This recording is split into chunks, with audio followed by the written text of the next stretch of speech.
Now, CIL 650 presents It's Your Money, an up-close and personal look at your finances. Here's your host, Fred Snyder. Up in the morning and out to school. That is a great way to start the new year off. So once again, Happy New Year, everybody, and we're back. And remind you once again, we're live, we're interactive. We talk to you about your money, and more importantly, about your money and how to keep it. And most of us don't do a very good job of that. Notice that this is a live show today. We've changed the time to Saturday. Too many people told me they were at church on Sunday, so I decided a different time. So we're now on live 8 to 9 every Saturday talking about your money, more importantly about your money and how to keep it. And we'll give you lots of tips, lots of New Year's resolutions that we should all make in terms of being able to hang on to the hard-earned dollars that we work for. We work the better part of our lives earning money, and we end up broke at the end of the day. By the time we turn 65, out of 100 people starting out equal at the age of 25, only one, ladies and gentlemen, one is wealthy. 4 are well-to-do, 5 are still working, 36 are dead, and the remaining 54 are dead broke, dependent on family and state. And those are horrifying statistics. And why is it? And probably the most important thing that we can do is work and keep money. When you really think about it, we all deal with the working part, but we don't end up keeping our money. And I think there's 13 major reasons why that happens. 13 fundamental reasons why we fail financially. But the most fundamental of all those reasons is the fact that we don't have any well-defined, well-established financial goals. We don't have them. Nor do we have a plan to achieve them. How can you score if you don't have a goal? I once said one time, I was talking to a group of people, I said, you know, I could play hockey better than Wayne Gretzky or Mark Messier or any of those great hockey stars that are out there, providing you blindfolded them. And not me. Spun them around a few times. And I mean, the point is very simple. How can you score if you can't see the goal? But better still, how can you score if you don't have one? And too often I talk to people, and one of the questions I ask them in the discovery process, when I follow the KYC rules, the Know Your Client rules, what are your financial objectives? Tell me about your hopes, your plans, your dreams, and your ambitions. Tell me about all those things. And they look at me with glassy eyes and say, duh, what are you talking about? Well, how can you get there if you don't know where you want to go? And I use the analogy quite frequently. It's like driving around Vancouver with a bag over your head. I mean, put a bag over my head. I drove out here this morning from North Vancouver. It's a half-hour drive. Put a bag over my head, and I guarantee I won't get back to North Vancouver. So tell me something. Do you pay yourself first? Have you decided that you're your oldest obligation and that you're not going to spend every dollar that you earn? You're going to keep some of that money for yourself.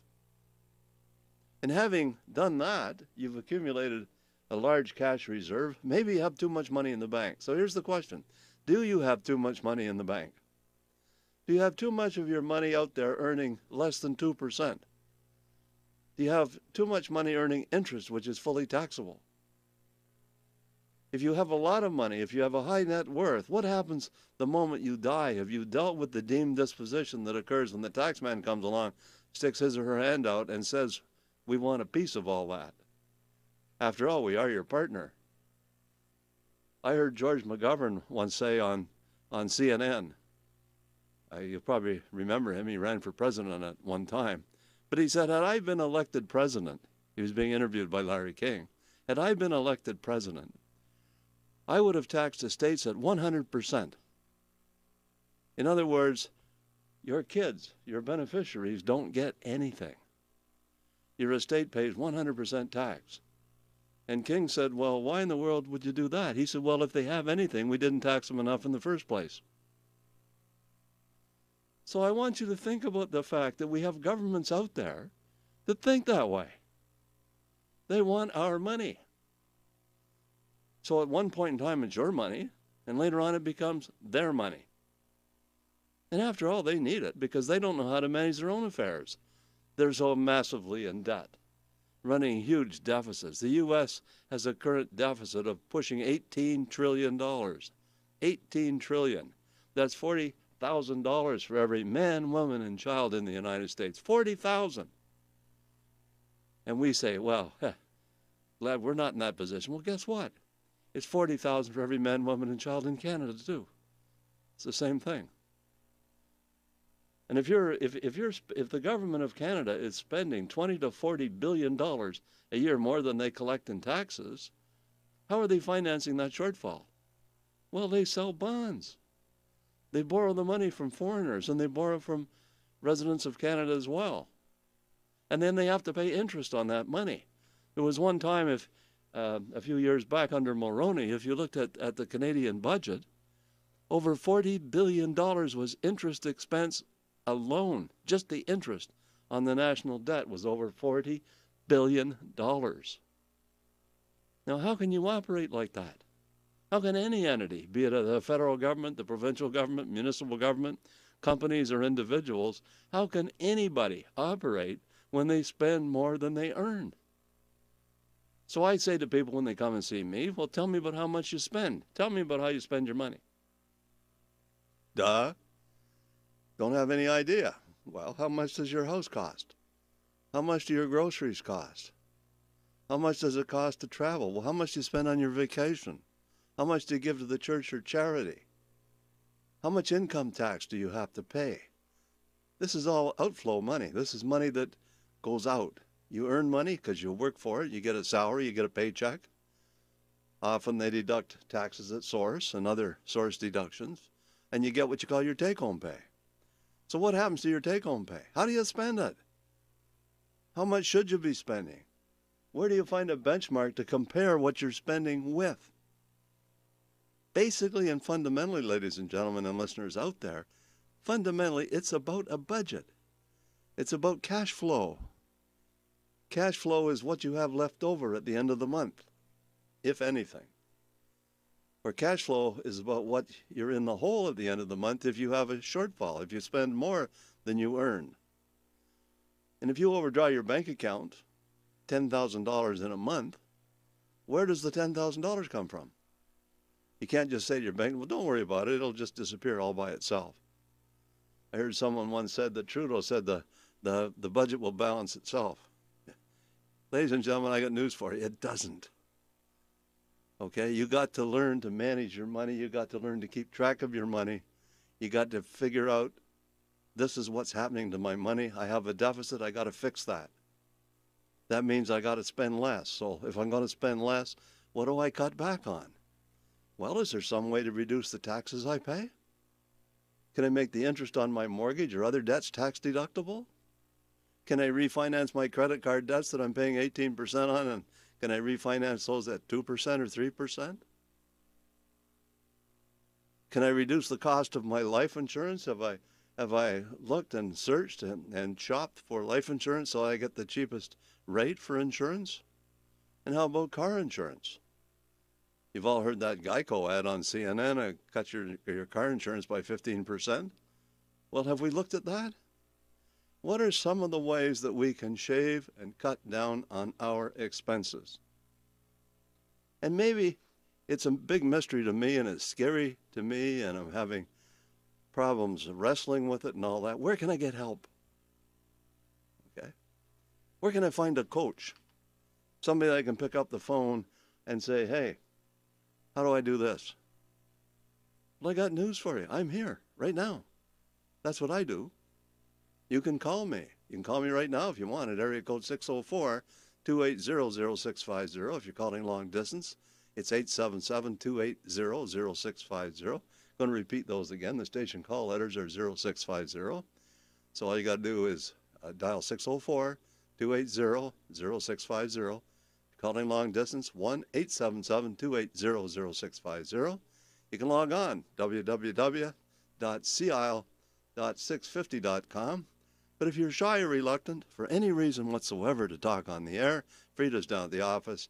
You can call Frida at area code 604-737-3512. If you're calling long distance down there, it's 800-661-1495. Remind you once again that this show is live. It's now on Saturday morning earlier Saturday morning so it doesn't conflict with anything else. 8 to 9 every Saturday morning. And then there's also replays. So get on the line and give us a call. If you give us a call, no cost or obligation, we'll provide you with a complimentary written financial plan. No cost whatsoever. No obligation whatsoever. What is a written financial plan? Well, it's a document. It's a blueprint. It defines where you stand right now. This is where I'm at right now. This is my disposable income. This is my net worth. These are my goals, and this is how I protect myself against disaster. It's a written document that defines all that very clearly. So I know what my goals are. Then there's another part to it that says, this is how I get from where I am right now to where I want to go. Now, why wouldn't you want something like that? Once again, I remind you, it's free. There's no obligation, no cost whatsoever. And I would think, my God, the people would be pounding on the door right now to get one. But they're not. And therein lies the problem. Because somehow or another, people are afraid. They're afraid to confront themselves. They're afraid to look in the mirror. The mirror that says, if I continue on the path that I'm on right now, I'm going to crash financially. If I keep the portfolio that I have right now, it's not going to work. The expected rate of return on the portfolio that I currently own right now is 4%. Now, I could get 6, I could get 3, but the expected rate of return based on past performance is what's important. And then you have to say, this is the expected return of this portfolio based on past performance. Maybe it's 4%. I need 7% to achieve my financial objectives. Now, if you continue on that path until the day before you want to achieve those objectives, it's too late to start all over again and fix it. So you got to fix it right now. The portfolio that I own right now is too risky. Too much risk. Again, I'm not comfortable with this portfolio. I can't sleep at nights because I'm so worried I'm not going to achieve my financial objectives. So that's the plan within a plan. You have the written document, which is the overall financial plan, but inside that plan you have an investment plan that says this is what my investments look like, this is what they should look like, and this is what I need to do to fix them. Let's take some calls. Let's talk to Stu from White Rock. Stu, welcome to the program. Fred, so good to hear you on Saturday morning. Oh, thanks, Stu. I thought it might be you. Just looking out at the water here, and you're just trying to make me feel bad, are you? I just marvel at how you explain things. Wow, thank you. Well, I'm fresh. I haven't done a show in a while. So I just wanted to say it's a great way to start a Saturday off by hearing Fred Snyder on the radio. Well, then all listeners out there, don't forget, tune in Saturday morning at 8. Yeah, this is the new time to hear you live and be interactive. And as you've said many times, if you're uncomfortable, you can always phone Frida at the office. But I just love that we're getting the Saturday off to such a great start with information that's so actionable.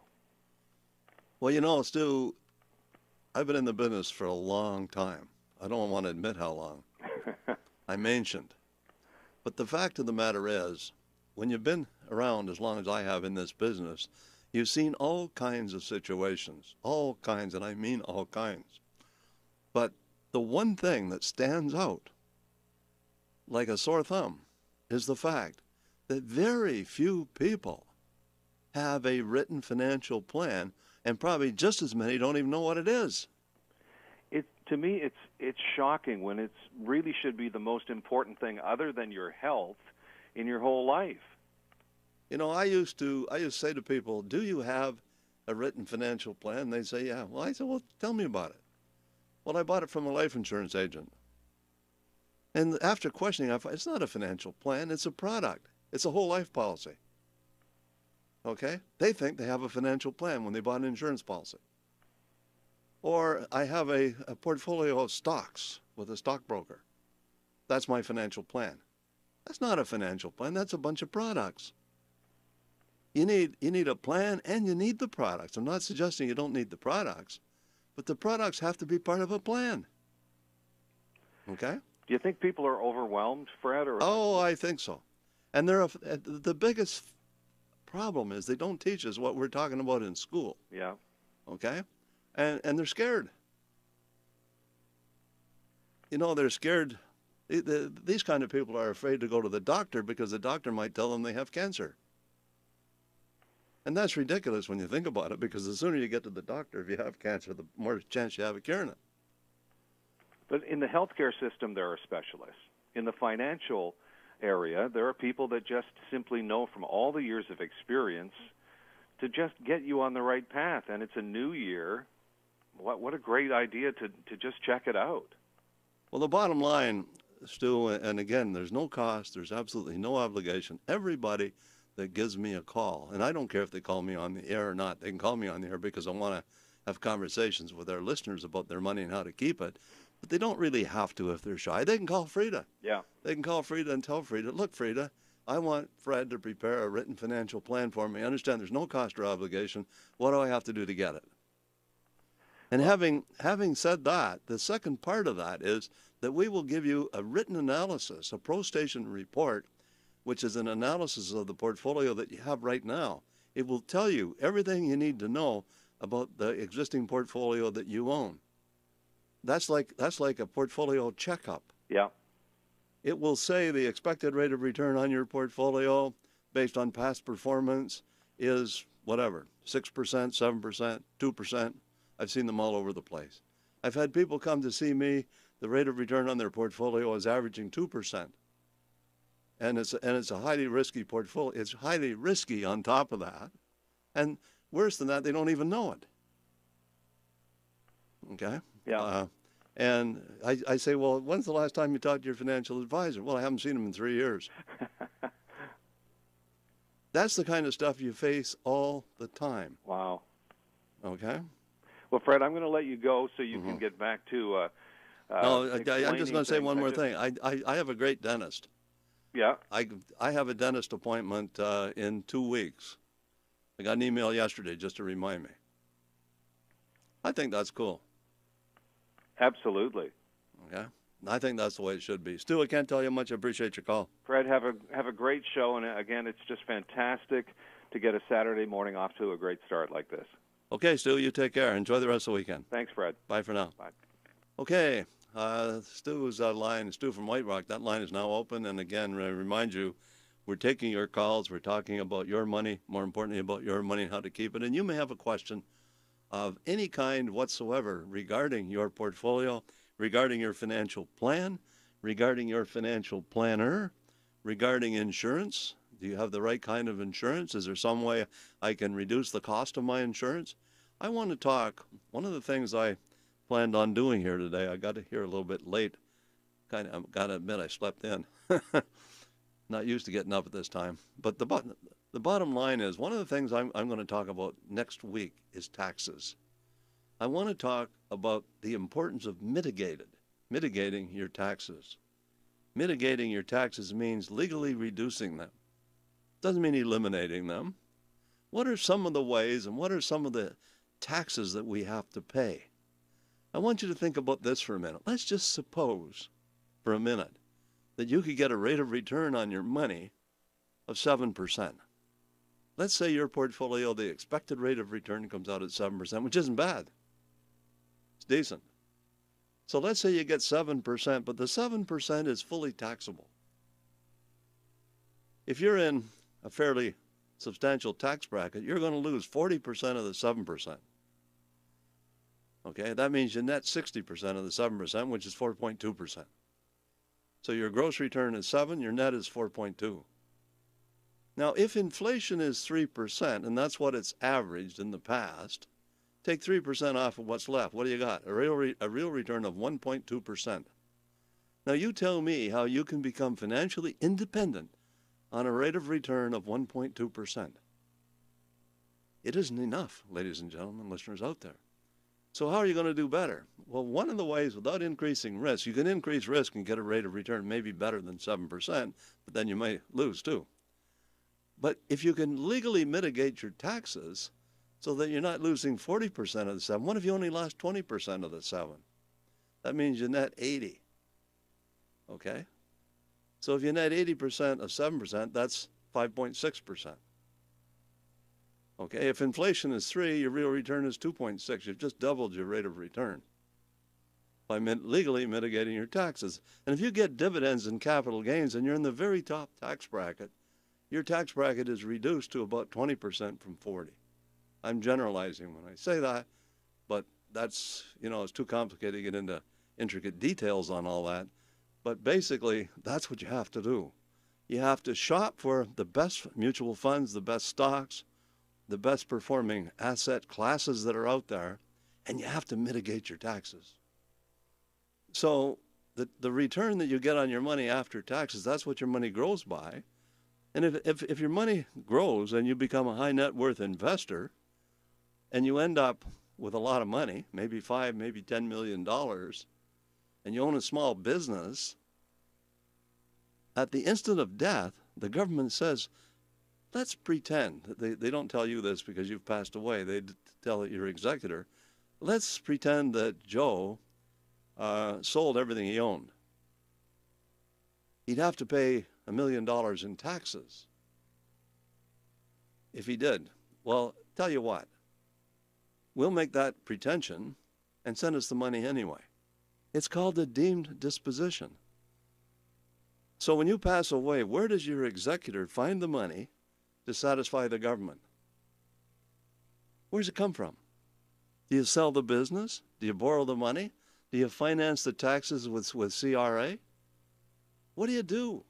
And listen, ladies and gentlemen, we're all going to die. I'm going to die. You're going to die. Everybody's going to die. The moment we die, we're deemed to have sold everything we own at fair market value, and that becomes a taxable event. What have you done to deal with that taxable event? Do you have a small company? Do you have a big company? Do you have a high net worth? Have you taken the time to sit down with your accountant and define, put a pencil to it, and figure out how much tax do I have to pay? And how is my estate going to pay it when I pass away? Have I made arrangements so that my children can succeed me in my business and take over without having a big tax problem there? These are all questions which are addressed in a proper written financial plan. And I will guarantee, ladies and gentlemen, I don't know how many of you are out there right now. I can't see you, but I dare say there's a lot. And I'll guarantee that most of you listening to this program don't have a financial plan, don't know what it even looks like, don't know where to get one, and aren't even motivated to take a look at it. I was listening to a course on the way out here, and it says, in order to concentrate on something, in order to really figure it out, you have to be interested. But if you're not interested, it's hard to concentrate. So in order to concentrate, if you're not interested, then you have to motivate yourself to become interested. The key word is motivation. So the main reason why we're not pursuing financial independence is lack of motivation. And motivation is tied to goals. We go right back to where we started in the first place. What are your financial goals? Have you taken the time to define your hopes, your plans, your dreams, and your ambitions, and turned those into meaningful, well-defined, achievable goals?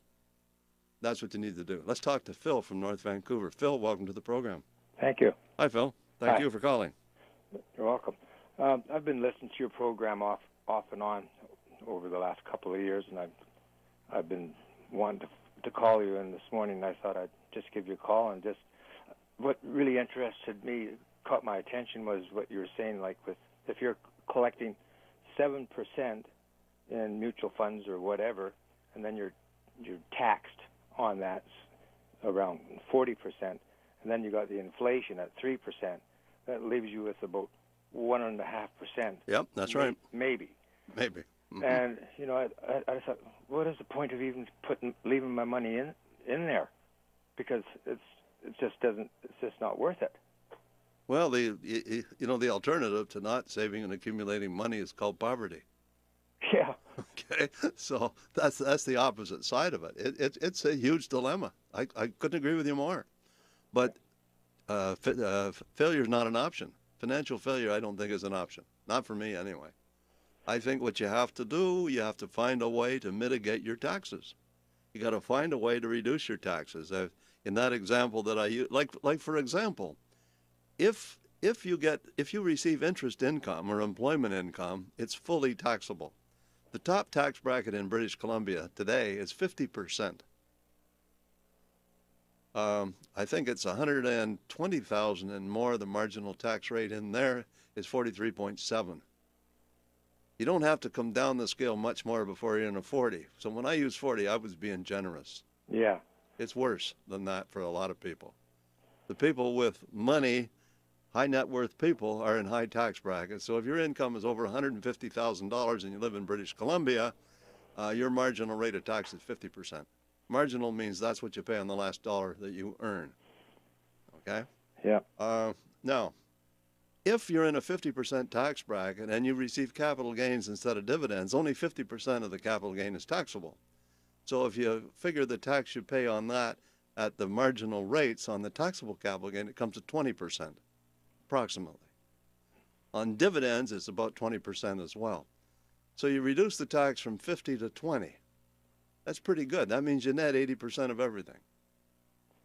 There are other investment programs out there where you can receive income, which is considered a return of principal, forms of annuities and things like that, where the tax is less. There's other ways that you can reduce the clawback. I didn't even mention clawback when I talked about that. Mm-hmm. If your income is over, $80,000, you start to get your old age pension clawed back too. Okay? So, I mean, they get you coming and going. Yeah. Because they need the money. And I often say you got to choose your politicians wisely. So choose a politician that knows how to handle their fiscal responsibilities. Fiscal means their monetary income and expenses and things like that. The accounting part of government. Yeah, the other thing that you talked about, or you mentioned just a little earlier, you had said about they don't teach this in school. No, they don't. No, and you know, when I was, I guess, around 28 or 30, something like that, I went into business for myself, and I didn't know anything about all this stuff, and I was afraid to ask people, and you know, I didn't know what to do, but I just worked my butt off, you know, just sure. made money and worked hard, and that's what I did. I didn't do anything else with my money. Mm-hmm. And but I did talk to a friend of mine who was around the same age, and I said, why don't we teach this stuff in school? You know, I think there's a bit of a conspiracy goes on there. Yeah, exactly. I don't think they want us to know. Yeah. They want us to be dumb. Yeah. I worked for a very large, I won't even name them right now, but I once worked for a very large financial institution, and I said we should be teaching our customers. And the response I had, if we teach them, they won't need us. Yeah. Okay. Well, I believe that's true. I mean, my dad, he was telling me years when he was younger, they were teaching Esperanto, a different language that was sort of all mixed so that everyone could understand one another. Okay. And they had to the rich people, I guess, they didn't want all the poor people to know what was going on, so they stopped it. I don't know if that's true or not, but it was sort of. You got to remember, you know, Phil. If you know, some people say to me, "Well, my portfolio went down. Why didn't you sell it when it was going down and save me some money?" Mm-hmm. Because it's going down. I don't know that isn't going to turn around tomorrow and come back. Yes. I don't want to sell it when it's down. And if there was some magic formula that would tell you when to sell and when to buy, and it was deadly accurate, then you wouldn't be able to make money in the stock market. Because really, when you buy a stock, you bet it's going to go up. And somebody sells it, they're betting it's going to go down. So the fact of the matter is, the only way you can make money is if somebody else loses. You win, somebody else loses. There's a counterparty to every transaction. It's an auction market. So the basis is that doesn't work. Nobody can time the market. Anybody that tells you they can, they're full of it, because you can't. Well, I just in the last few years, I've became a little bit more savvy with the money that I have, and but I don't have an awful lot or anything like that. But I put it to use. But it's just when I just heard you say, if you're earning 7%, Yeah. and if you got 60,000 or $66,000 invested in some mutual funds, and you may get 7%, and then you get taxed on that, and then the inflation. It just I didn't realize it's so ridiculous. And it's really so simple, though, when you think about it. In 1981, that was the year of the perfect financial storm. I remember I moved to Vancouver in 1979, and I bought a house in the British Properties. I lived in that house for about a year, and I sold it, and I made a $20,000 profit, and I thought I'd won the lottery. Yeah. If I'd have kept it today, it'd be worth millions. But the bottom line is I sold, and I bought a place in the Village for $97,000. In November of 1981, the place in the Village was worth $250,000. It had gone up to $250,000 in November of 81. Significant year, okay? Yeah. Well, and in November of 81, interest rates went up to almost 20%. Yeah. My 6% mortgage on the house came due at 20%. Gee. The BC government provided a subsidy for people that got stuck with these kind of mortgages. Yeah. Okay. Yeah, now, I was around when all that happened. I remember that. And my people were my running house around dropped. trying to buy houses because they didn't figure they'd ever get into a house. In 1 month, the value of my house dropped to $150,000 from $250,000. Yeah. In the same month. Yeah. And I had a line of credit with Scotiabank at the time, and it was a $25,000 line. It was called. All in November of 81. Yeah. Now that happened. I was there. It affected me. I had perfect credit. It had nothing to do with me. It had everything to do with the economy. The banks were calling their credit lines because they had loaned a ton of money to Latin America. Latin America defaulted on all the loans. So the CEOs of the banks called all the credit lines and basically refinanced them with a consumer credit loan at about 18%. Yeah. So what risk are we all exposed to? We have all kinds of risks that we have to deal with. And if we don't have a financial plan, and we don't have a financial planner, we don't have the facilities that we need to be able to deal with the unexpected issues that will come up in our lives. You have an issue when your spouse passes away, or you come home one day and your spouse has walked out, or you become disabled, or you die yourself, or you go bankrupt, or you get an unexpected audit from Revenue Canada, or CRA. There's a lot of things that can happen, that's for sure. Okay, these are all called the unexpected.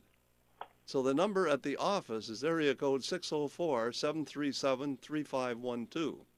So you want to make an appointment to see myself, to get a written financial plan, second opinion on your investment portfolio, 604-737-3512. The long distance, 800-661-1495. Okay. If you're over on Vancouver Island at all and you're listening to the show, I'll be over there. I believe it's on the 15th. So, again, call Frida, make an appointment. I'll be staying at the Coast Bastion Hotel. I have a kind of an office there when I'm all set up, and I'll be there for 3 days. So again, if you just tuned in, I'm certified financial planner Fred Snyder, also registered financial planner representing Scotia McLeod. I'm here to talk to you about your money, more importantly about your money and how to keep it, how to keep it, how to keep it. Repeat after me, how to keep it. They don't teach us how to do that in school, and I'm filling in for the teachers. So if you're a teacher and you have a class, you want me to come and speak to your class, graduating class, whatever, be happy to do so. I gave a talk at the BD School of Business not very long ago, and again, it was very well received about this very same topic. Maybe you belong to a club, Kiwanis or something like that. You want me to come and talk to your organization? Happy to do so. You have a company, you have a group benefits package. You want me to come and talk to your employees? Would love to do that anytime. And I specialize in teaching people what they need to know to make better financial decisions. So once again, Frida, down at the office, area code 604-737-3512, long distance 800-661-1495. Have to go to the break. When we come back, we'll talk more about your money and how to keep it. Don't go away. Fred Snyder. I want people to call the show that are genuinely interested in increasing their financial IQ so that they can become financially independent sooner and stay financially independent longer. Fred Snyder. You don't have a blueprint. Imagine trying to build a house without a blueprint. And how about having a blueprint for your life? What are your lifestyle goals? You need to think about your family life. What are your goals about your family life? What are your lifestyle goals when it comes to health? What are your lifestyle goals when it comes to finances, mental and spiritual? You have to set goals in all those areas, not just finances. Fred Snyder. Often we fail because we put too much emphasis on one area and ignore everything else. We work our butts off and we ruin our health. So life is all about balance. So you need a life plan. Fred Snyder. Napoleon Hill says this, wrote the book Think and Grow Rich. Anything that you can vividly imagine, ardently desire, and enthusiastically act upon will inevitably come to pass. Fred Snyder. My goal, my mission is to help people enhance their financial IQs by teaching them what they need to know to make better financial decisions. Fred Snyder at his new time, Saturday mornings at 8 on Smooth and Easy, CIL 650. This is CISL Vancouver. Smooth and easy. CIL 650. This is It's Your Money on CIL 650. Here once again is Fred Snyder. Okay, we're back.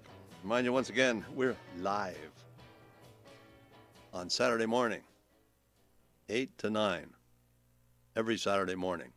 So this is your chance to enhance your financial IQ. So what do? You get up early on Saturday morning, you have a quick breakfast, and you turn on the radio, or you log on with your computer because you can log on, www.cil.650.com, and you can see what we look like. And again, you can log on no matter where you are. You might have a relative in New Zealand. As long as they can get on the internet, you can log on to the... Isn't technology unbelievable? It's incredible. The images, the pictures.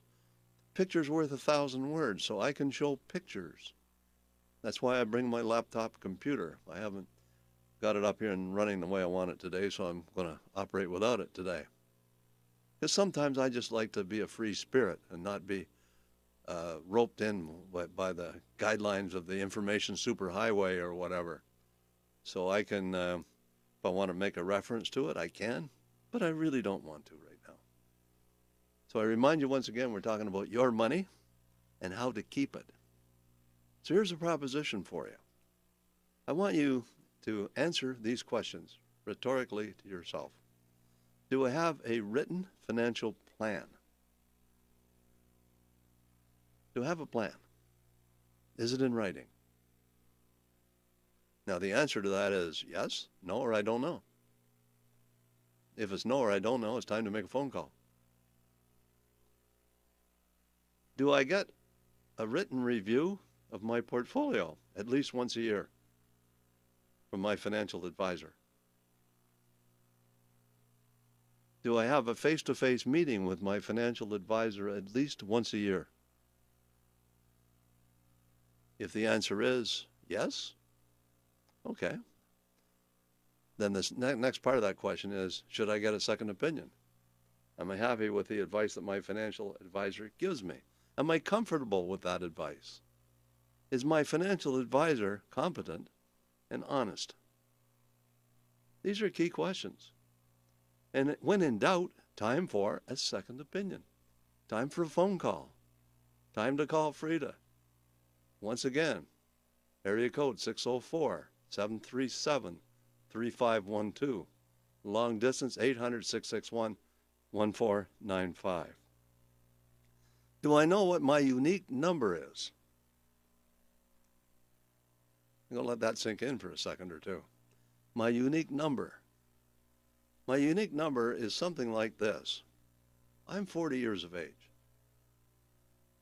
I'm not, but let's pretend. I'm 40 years of age, and I want to retire at age 60. How much money do I need? $1 million? 10 million? 500,000? How much do I need? Do you have any idea? And you probably don't. Okay? I want to be rich. Well, define rich. What is rich?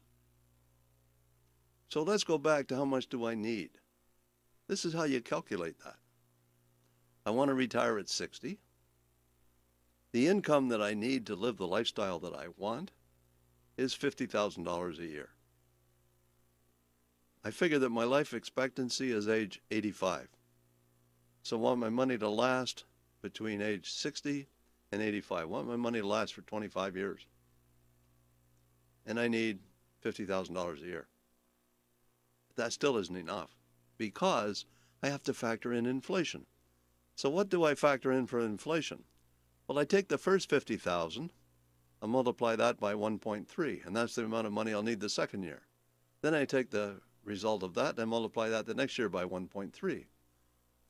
So I have a growing number. 50,000 the first year, 50,000 plus 3% the next year, and so on for 25 years. Now, in order to fund that income stream, when I'm 60, I need a lump sum of money. That's called the net present value of that future income stream. And that's a calculation. I'm not good enough at math to be able to do that here on the air, but the calculations are quite possible. Let's just suppose that a woman had $500,000. This is actually a case study that I took from my archives. This woman had $500,000. She told her lawyer that my husband is willing to give me $500,000 should I accept it. And she was 50 at that time. And the lawyer told her, well, let's see. You can invest the $500,000 at 10%. That'll give you $50,000 a year. How much do you need? She said $50,000 a year. He said, well, it's a good plan. But it wasn't a good plan. And I'll tell you why. Because first off, you could get 10% then, you can't today. She would have reinvestment risk because she could get 10% for 5 years in a GIC. The end of 5 years, you have to buy a new GIC, and you don't know what the interest rate on that one would be at that point. So the renewal might be at a higher rate or a lower rate. You don't know. The second part of it is that the 10% is inflation adjusted, or the 50,000. And anyway, to make a long story short, if you adjusted the figures for 3% inflation, the woman would be flat broke in 13 years at age 63. She would run out of money. If there were no inflation and no taxes, and she could reinvest, the money would last forever, according to the lawyer.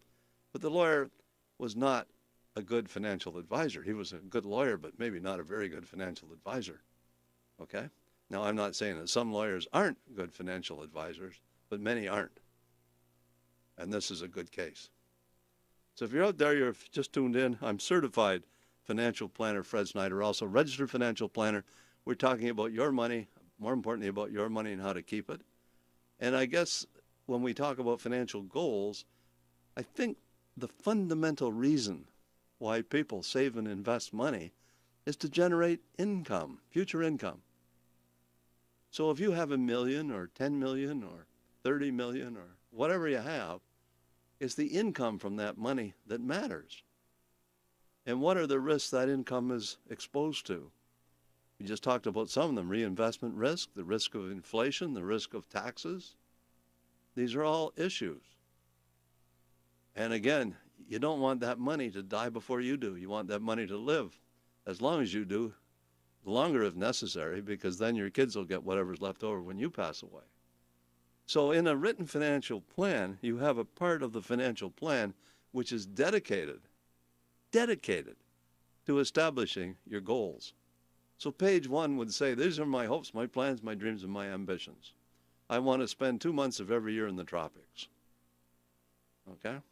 Under that, you have a goal that's much more specific. Maybe 1 month is all you can handle. I'd like 2, but maybe 1 is all I can financially handle. Okay, I'd like to do that. I'd like to have a 4,000 square foot house on the ocean in Deep Cove with a 30-foot Chris-Craft tied up in my back door. I'd like to have that. That's a hope. It might be a goal. It might be a good goal if it's achievable. Maybe you need a financial advisor to tell you whether it's achievable or not. And you go on and on and on. So you make a list of your hopes, your plans, your dreams, and your ambitions. Page 2 turns the hopes, the plans, the dreams, and the ambitions into specific, well-defined goals. Okay? Page 3 talks about financial education. In order for me to make my plan work, I need to keep myself up to date. And I need a financial coach. So that's defined on page 3. Page 4 is a list of my assets. Page 5 is a list of my liabilities. Page 6 is my expenses, and page 7 is my income. Defined line by line by line by line. So I hope you're getting the idea. This is a blueprint. The next page is my investment portfolio. This is my investment portfolio. This is the expected rate of return on my investment portfolio. This is the beta on my investment portfolio. This is the alpha on my investment portfolio. This is the standard deviation on my investment portfolio. All the factors which are required to analyze that portfolio. This is the risk. Okay. This is its track record. In 2008, it went down 30%. So if a characteristic of that portfolio means it can drop 30%, it could do it again. Could you handle that if that happened? Okay. Do you have a portfolio that declined 30% in 08, in the recession? If it did that and you didn't make any adjustments to that portfolio, you run the risk that it could happen again. Would you be able to deal with that particular issue? That's what you need to do. It boils down, ladies and gentlemen, to a second opinion on your investment portfolio. You have to periodically get a second opinion. Check it out. Get it in writing. That's what we're talking about. Area code 604-280-0650. Long distance, 877-280-0650. Log on, www.CIL650.com. Free to down at the office, area code 604-737-3512. You're calling long distance, it's 800-661-1495. 6:50 a.m., smooth and easy, CIL. Talking about your money and how to keep it. So again, if you just tuned in, I'm certified financial planner Fred Snyder, also registered financial planner representing Scotia McLeod. And again, my mission, my raison d'etre, is to teach people how to make good, solid financial decisions, how to enhance your financial IQ, how to help you talk about money and be able to discuss your financial affairs in a clear, understandable way with your financial advisor. So how do you find a financial advisor? So anybody who has called the show or wants to talk to Frida, we'll provide you with a book, How to Find a Financial Advisor. Okay? No cost, no obligation. Just make a phone call. So what's on your mind when it comes to money? Why are you afraid to confront your financial situation? If you are, you shouldn't be. Most people have all the same things in common. Most people are afraid. That's why they're not beating the door down right now. Every time I do this show, I'm afraid we're going to have a horde of people at the door wanting a financial plan. I remember I used to go out, I wrote software to do a written financial plan, and I went out and I used to talk to people, and I'd say, do you have a financial plan? And they go, duh. Their eyes would be glassy, didn't have the foggiest idea what I was talking about. So if you have a financial advisor, is your financial advisor prepared for you a written document called a financial plan? Have you dealt with the 13 reasons why people fail financially? One of the major reasons why people fail financially is lack of knowledge. Second reason is limited vision. Last is habits, bad habits. Okay? Limited vision, lack of knowledge, entrenched habits. Think about those three things. Just focus on that. Lack of knowledge, limited vision, entrenched habits. So I don't have any knowledge. I don't have any goals. That's limited vision, because I can't see the goals. Entrenched habits. I keep doing the same thing over and over and over again, expecting a different result. Somehow I've been doing whatever I'm doing for the last 20 years. It isn't working, but somehow it's going to work tomorrow. Einstein says that's insanity. Okay? Doing the same thing over and over and over again, expecting a different result. So maybe it's time, maybe your New Year's resolution should be that you're going to look into this thing about getting a financial plan. I'm going to get myself, by hook or by crook, I'm going to take the time, because it's definitely worth it. I'm going to take the time to get myself a written financial plan. Area code 604-280-0650, long distance 877-280-0650. Log on, www.CIL650.com. And Frida, for your convenience, if you're shy or reluctant to talk on the air, is area code 604-737-3512, long distance 800-661-1495. So once again, we talked about your number. What is your unique number? How much money do you need the day that you want to retire? 500,000, a million, 2 million? What is that number? I've accumulated 200,000. I need $1 million within the next 10 years. How am I going to grow that 200,000 to $1 million? How do I do that? What rate of return do I need to make that happen? Or how much money do I have to add to my portfolio systematically to make that happen? If I were to take and invest the maximum allowed into an RRSP, what do I do with the tax refund? I should maybe take the tax refund and put that into a TFSA. You're allowed to invest $5,500 into a TFSA, plus any unused contributions of the past. So if you've never had one, you'd be able to put $31,500 plus another $5,500 for this year into a TFSA. All the money in there grows absolutely tax-free. We had a caller a while back that basically said, discouraged about the taxes. TFSA is not taxable at all. Never pay tax on it.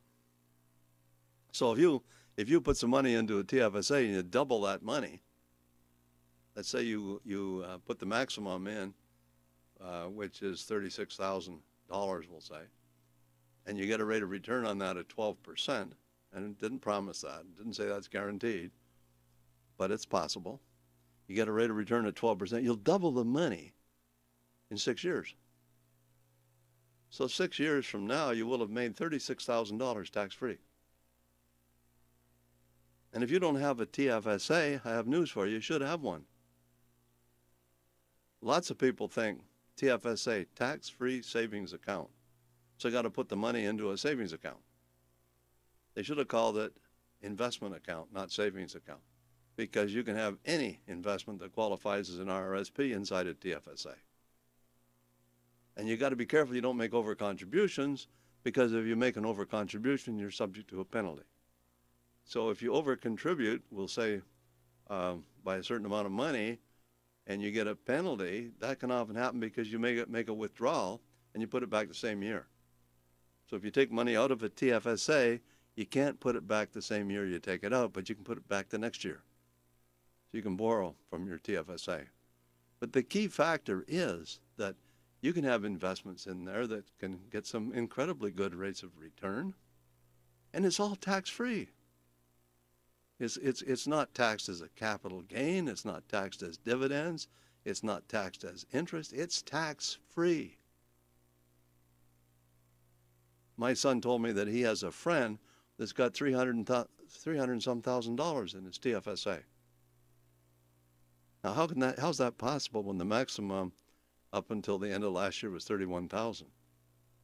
He's a day trader. He speculates like crazy. Okay? Got all kinds of stocks in there. He buys low, sells high, sits in front of his computer all day long, straining his eyes, burning up the keyboard with his fingertips. Day trading. Don't knock it. Maybe it works. But the key to the whole thing is to know what you're doing, to get familiar with the knowledge that you need to make wise and fundamentally sound financial decisions. And you do that by listening to this radio show. You do that by reading books.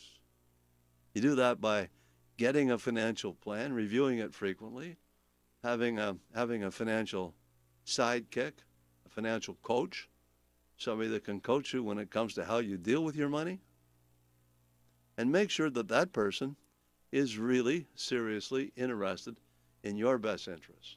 That's what it's all about. So again, give us a call.